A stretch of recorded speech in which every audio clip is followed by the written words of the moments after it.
4 పాయింట్లు మనం వింటూ ఉన్నాం.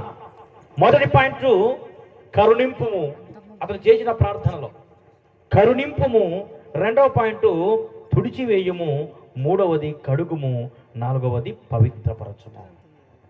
4 పాయింట్లను మనం వింటాం.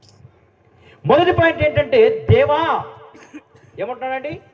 దేవా అని సంబోధిస్తూ ఉన్నాడు. ఎవరు ఈ దేవా అని ఎవరితో మాట్లాడుతున్నాడు? దావీదు దేవునితో మాట్లాడుతున్నాడండి. ఏమని మాట్లాడుతున్నాడు? దేవా నీ కృప చొప్పున, ఏంటండి? నీ కృప చొప్పున నన్ను కరుణించుము అంటూ ఉన్నాడు. ఎవరిని కరుణించాలంట?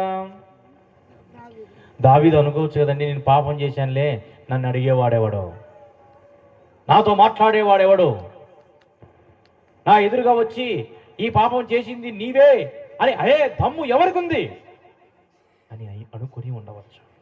కానీ దేవుడు నాతాన్ను పంపించడం జరిగింది. చూడండి ప్రభునందులారా,